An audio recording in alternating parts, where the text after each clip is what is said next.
Le journal de la Méditerranée commence. Bienvenue à toutes et à tous.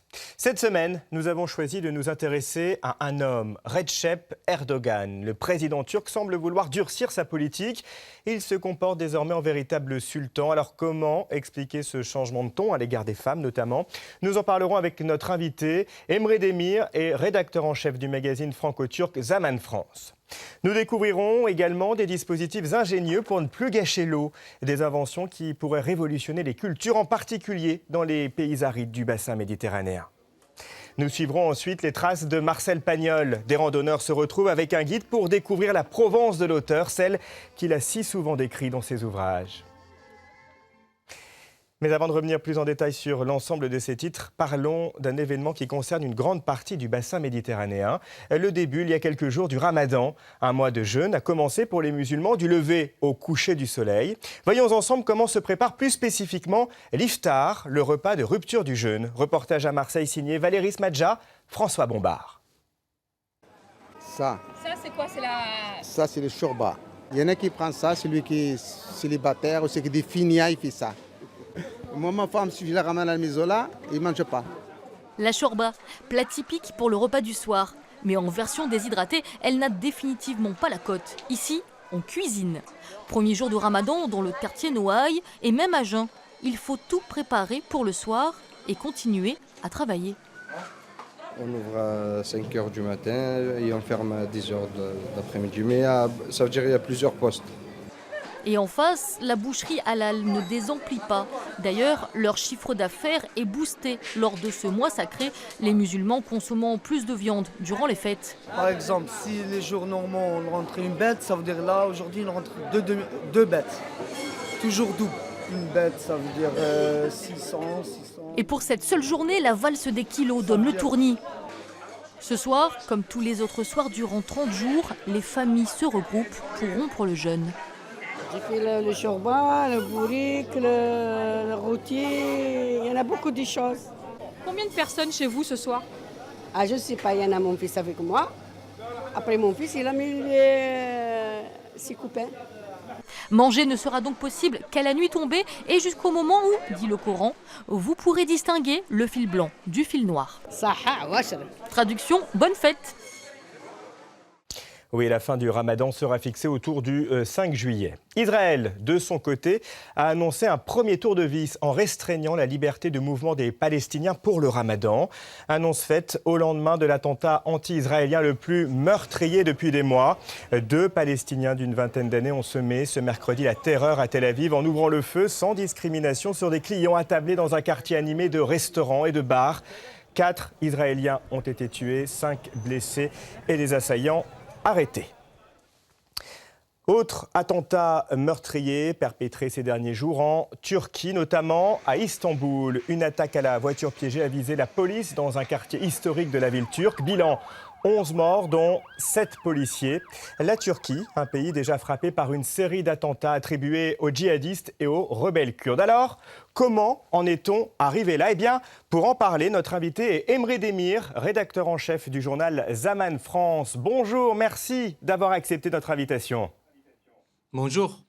Alors, Zaman France est une version française de Zaman, un quotidien national turc fondé en 1986. La Turquie, c'est un pays que vous connaissez bien et bien que vous allez nous aider à découvrir un peu mieux aujourd'hui. Une question tout d'abord, comment expliquer selon vous ces attentats à répétition? La Turquie est-elle une cible privilégiée de Daesh? Oui, tout a commencé à mon avis après les élections de juin 2015. Donc depuis un an, qu'est-ce qui s'est passé? Le parti pro-kurde HDP avait obtenu un score historique et l'AKP d'Erdogan avait perdu la majorité absolue pour gouverner le pays.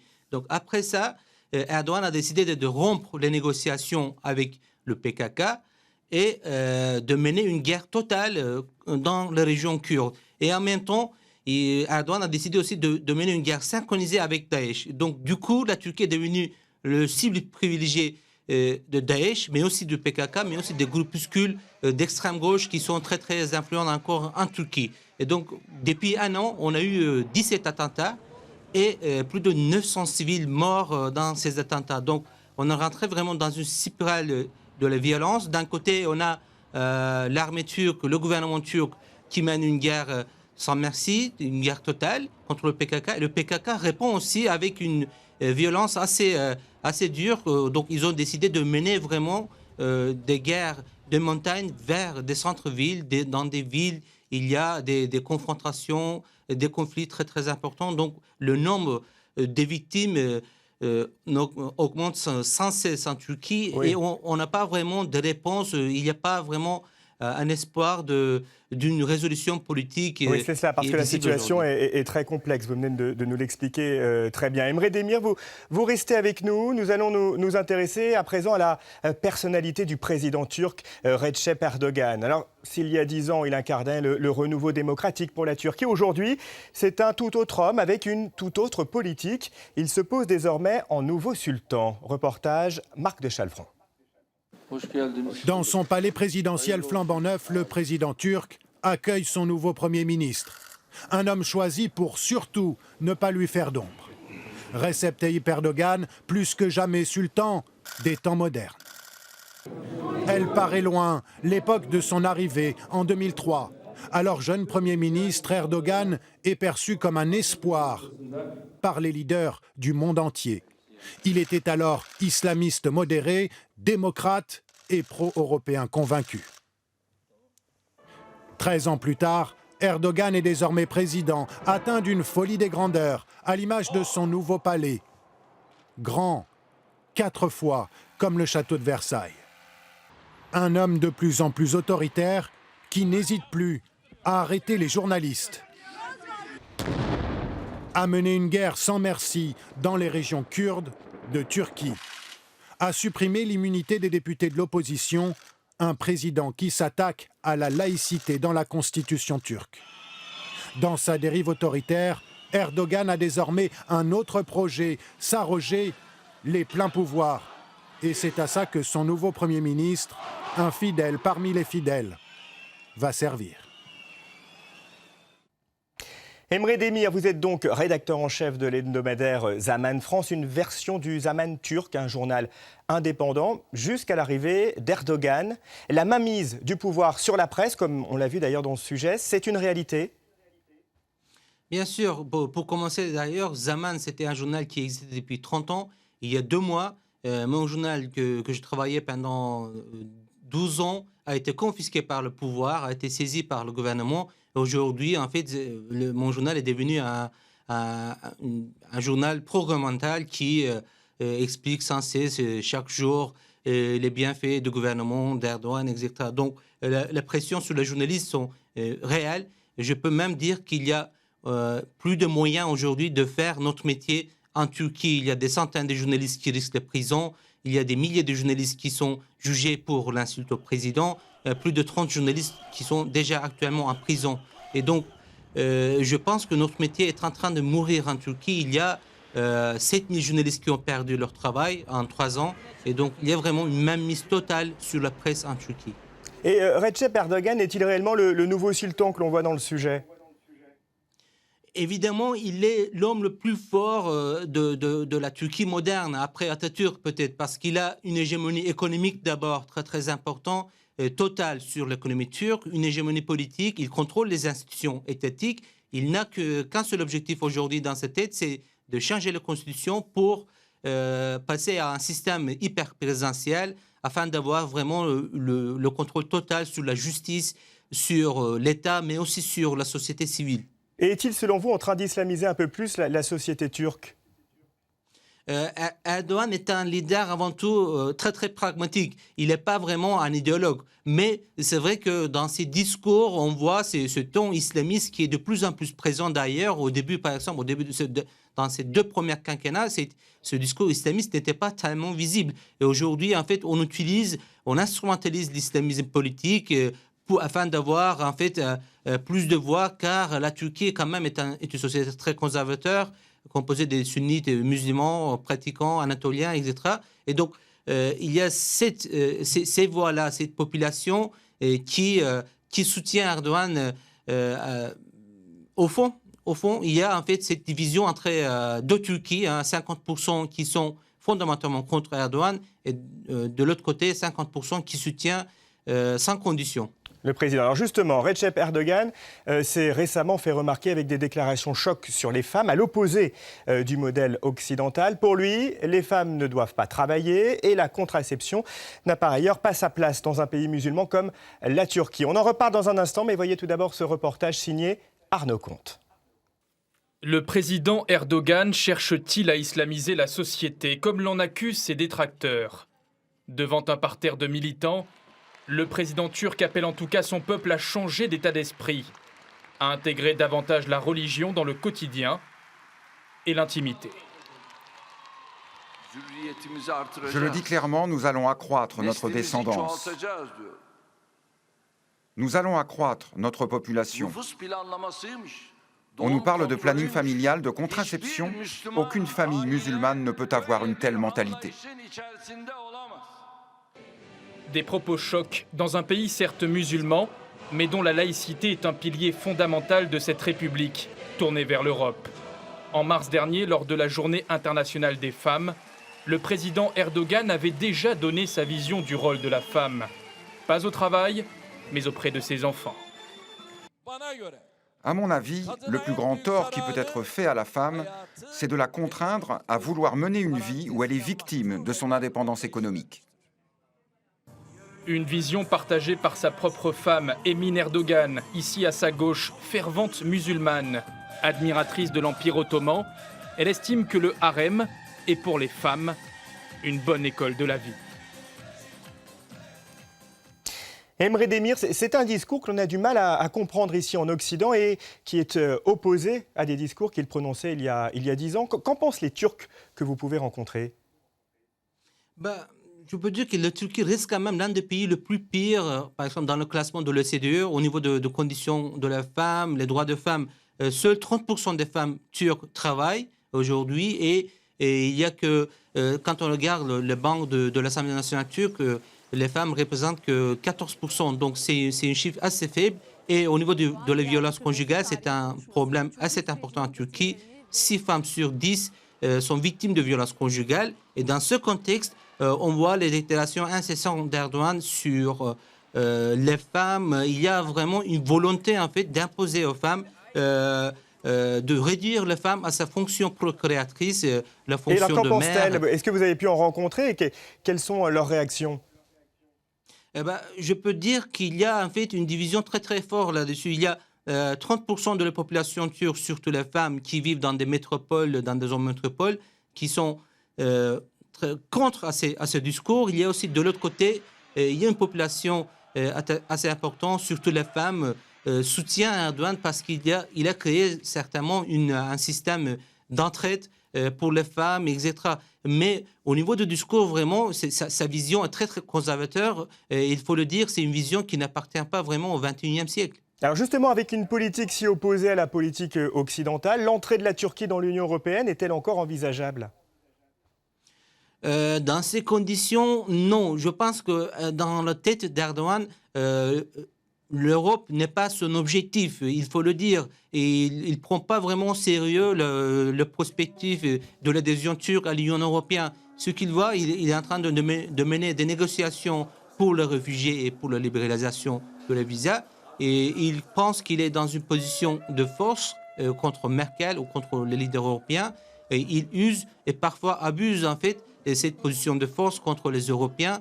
Mais dans sa vision du monde, je ne pense pas que une Turquie qui appartient à l'Union européenne n'appartient pas vraiment. Donc, ce n'est pas la Turquie d'Erdogan, il faut le dire. D'accord, ce n'est pas son ambition première. Emre Demir, merci d'avoir accepté notre invitation. Merci, au revoir. Et vous pouvez retrouver l'hebdomadaire Zaman France chez certains marchands de journaux en vous abonnant ou encore sur Internet. zamanfrance.fr, version française qui est bien sûr entièrement indépendante. Tout autre sujet à présent et un chiffre 80, c'est le pourcentage de l'eau qui se perd dans les sols lorsque l'on procède à l'arrosage des cultures. Par exemple, un gâchis phénoménal. Des inventeurs ont mis au point différentes techniques ingénieuses pour récupérer cette eau perdue. Une arme anti-gaspillage qui nous emmène de Dax dans les Landes jusqu'en Israël. Comment réduire un tel gaspillage? Quelles sont les solutions pour consommer moins d'eau? Philippe Waki dit Giorno en est certain, il a trouvé le produit miracle. Ces cristaux verts, ce sont des granulés de polytère. Cet ingénieur agronome a mis des années à développer ce produit. Dans ces petites billes, un mélange de cellulose, d'engrais organiques et de polyacrylate de potassium. Des noms compliqués pour un concept simple. Ces granulés, une fois arrosés d'eau, deviennent des éponges super puissantes. C'est ce qu'on appelle un hydrorétenteur. Un petit granulé comme ça, au contact de l'eau, va gonfler jusqu'à 300 à 500 fois son volume. Et grâce à ça, en fait, on consomme beaucoup moins d'eau. Lorsqu'une plante est mise en terre, on dispose le produit, ici en verre, autour des racines. En grandissant, ces racines vont s'accrocher aux granulés, pomper l'eau qu'ils contiennent et les entraîner en profondeur. Ainsi, 97% de l'eau versée sur la plante sera absorbée, quasiment aucune perte. Pour prouver l'efficacité de son produit, l'ingénieur nous montre ses photos. 2 cocotiers de 1 an plantés le même jour au Sénégal. À gauche, il a grandi sans hydrorétenteur. À droite, avec hydrorétenteur, il est 3 fois plus grand. La ville de Dax a été l'une des premières à s'intéresser à ce produit. Depuis 4 ans, les jardiniers en mettent dans chaque pot.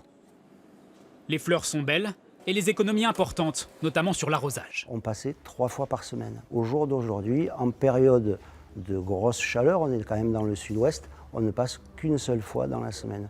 Alors un gain de temps pour mes équipes et en même temps de l'économie d'eau de 2 tiers. Le 21e siècle, c'est la guerre de l'eau. Il ne faut pas l'oublier. Et je suis le garant pour atténuer cette guerre de l'eau. Car l'enjeu va bien au-delà des plantes et des fleurs françaises. Son produit pourrait permettre aussi de faire pousser des fruits et des légumes dans les endroits les plus arides, comme dans le désert israélien. Ici aussi, on fourmille d'idées pour faire pousser les cultures, tout en économisant l'eau. Avitamir a créé cet objet qui pourrait sembler banal. Placé autour du tronc de l'arbre ou de la plante, son socle est incliné. Ainsi, en cas de pluie, toute l'eau ruisselle directement vers le centre. Mais surtout, lorsqu'il ne pleut pas, le socle permet aussi de récupérer la rosée. L'eau s'évapore constamment du sol. Au lieu de monter vers le ciel et de se gaspiller, elle est bloquée sous le socle et circule constamment. Ce sont les lois de la nature, il n'y a rien de révolutionnaire. Rien de révolutionnaire. Pourtant, son produit s'exporte dans plus de 60 pays. L'année prochaine, il devrait en vendre 25 millions. C'est un fruit très répandu dans le bassin méditerranéen, la grenade. En France, certains producteurs tentent de la remettre au goût du jour. Ses vertus seraient importantes et les grands chefs cuisiniers n'hésitent plus à l'utiliser à toutes les sauces. Grenade, un fruit gorgé de soleil, c'est un reportage de Nabila Tabouri. Sur nos étals, la pomme et les agrumes lui avaient volé la vedette. Mais depuis 2 ans, elle a retrouvé des couleurs. Une véritable explosion. La grenade se décline en jus, en compléments alimentaires, en soins pour le corps et même en parfum. Pour comprendre ce boom, direction la Provence, près d'Avignon, la plus grande plantation de grenades de France. Voilà, ça y est, on y est. Celle de Jean-Claude Perretto. Lui, c'est un pionnier. Il y a 8 ans, il a réimplanté la grenade en France. Le fruit, très répandu dans le bassin méditerranéen, avait disparu de nos campagnes à la fin du 19e siècle. Il a été oublié parce que c'est un fruit qui n'est pas pratique à consommer. Parce qu'il faut l'éplucher, donc il y a une écorce assez dure, il y a des graines. Et il a été chassé aussi par la vigne, qui était d'un meilleur rapport chez les agriculteurs. Taillés en hiver, voici à quoi ressemblent les grenadiers à la pleine saison, entre juillet et octobre. Comme Jean-Claude Perretto, de plus en plus d'agriculteurs misent sur la grenade, notamment biologique, car sa culture demande peu d'entretien. Et à la clé, un marché juteux. 10 000 tonnes consommées chaque année, 3 fois plus qu'il y a 10 ans. Les grenades sont importées essentiellement d'Espagne ou comme celle-ci de Turquie.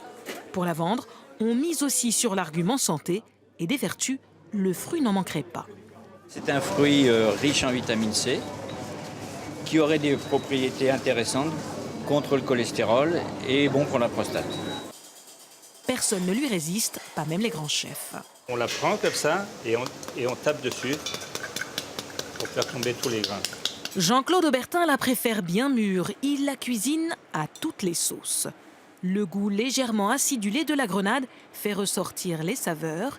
Ici, un carpaccio de Saint-Jacques et sa rosace de foie gras. C'est un genre de caviar, hein. C'est magnifique ça. Hein. La grenade va très bien avec les viandes blanches, hein. Donc avec le veau ça va très bien, et surtout avec les crustacés, c'est un mariage parfait. Que ce soit pour l'entrée, le plat ou le dessert, la grenade donne aux assiettes une allure élégante. Oui, j'ajoute que l'Inde est le plus gros producteur de grenades, devançant l'Iran, les États-Unis et en Méditerranée, la Turquie et l'Espagne. Cette dernière est le principal exportateur vers la France.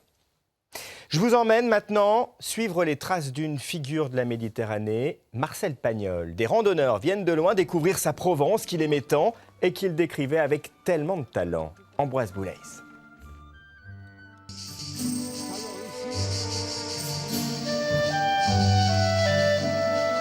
Je suis né dans la ville d'Aubagne, sous le Garlaban, couronné de chèvres au temps des derniers chevriers. Ainsi commencent les souvenirs d'enfance de Marcel Pagnol, l'enfant de la garrigue et des collines de Provence. Le cadre idéal pour ces randonneurs venus mettre leurs pas dans ceux de Joseph Damiani, un passionné qui connaît ce massif de 8000 hectares comme sa poche, à l'image du petit Marcel, il y a plus d'un siècle. C'est grand pour des jambes d'enfant, mais c'est petit pour la notoriété que ça a, puisque Marcel Pagnol, sur un territoire comme ça, il a fait connaître ça dans le monde entier. Car ces collines, Pagnol en fait dans les années 30 son Hollywood provençal. C'est là qu'il va tourner ses premiers grands succès. Angèle, Cigalon, Reguin. Il fait ainsi connaître Fernandel et surtout il invente le tournage en décor naturel. Vous êtes devant l'entrée du village, là. Le village d'Aubignan, un faux village entièrement reconstitué. Comme cette maison à 3 murs, des décors en pierre, encore debout 80 ans après. Ici, il faut imaginer ce coin avec le travelling, avec caméra dessus, tout ça. C'était son studio en plein air. Pour tourner les scènes d'intérieur, il avait fait ce trou rond pour passer l'objectif de la caméra. L'été, le réalisateur avait même trouvé la parade contre les cigales qui venaient troubler la prise de son. Marcel Pagnol, il a mis une personne au pied des arbres là, chacun avec une masse, et quand il disait « action », tout le monde frappait en même temps au pied de l'arbre et la cigale, elle arrêtait de chanter. C'est encore un petit malin. Des ruses héritées d'une enfance à parcourir la nature. Dans ces paysages, à couper le souffle. Alors ici, nous sommes devant le site des souvenirs d'enfance de Marcel Pagnol. Sur le côté gauche, vous avez Marseille. Ici, vous avancez un petit peu légèrement. C'est là que s'est passée la fameuse partie de chasse. Et c'est là qu'on a tué les fameuses Bartavelles. Ce jour-là, le jeune Marcel Pagnol suit en cachette son père Joseph et son oncle à la chasse aux perdrix. D'un coup, il entend poum, poum, 2 coups de fusil. Il entend l'oncle Jules en bas qui gronde Joseph. Mais Joseph, vous les avez manqués. Et des Bartavelles qui étaient grosses comme des cerfs-volants. Alors là, c'est là qu'il se met sur le bord des barres et il dit « Mais non, il les a tuées toutes les deux !» Et dans mes 2 petits poings ensanglantés où pendaient 4 ailes dorées, je dressais vers le soleil couchant la gloire de mon père. Ça s'est passé là. Au détour d'un chemin, les feuillages découvrent une grotte, une cachette où le petit Marcel aurait eu ses habitudes. Il venait fumer, je vous ai dit, le calumet de la paix. Mais alors je vous dis pas, hein, ça arrache. Hein. Pour nos randonneurs, le pèlerinage s'achève au cimetière de la Treille. La tombe de Pagnol, c'est une tombe toute simple. Il ne voulait pas quelque chose de pharaonique, Marcel. Hein. Il a fait marquer « Fontes amicos uxorem dilexit ». Ça veut dire qu'il a aimé les sources, ses amis, sa femme. Ces livres, ces films, resteront toujours, quoi. C'est intemporel ? Je pense. Enterré au pied des collines, la mémoire de Marcel Pagnol imprègne aujourd'hui encore ces paysages qui l'ont tant inspiré. Un beau reportage que vous pouvez revoir, tout comme l'intégralité de ce magazine, sur la page Le Journal de la Méditerranée sur Facebook. L'image de la semaine est impressionnante. Un robot sous-marin humanoïde a été testé au large de Toulon. Ce sous-marin archéologue peut récupérer les trésors des abîmes à 1000 mètres de profondeur, zone inaccessible jusqu'à présent. La première prise de ce bijou technologique est un pot en céramique immergé dans la Méditerranée depuis 352 ans. À la semaine prochaine.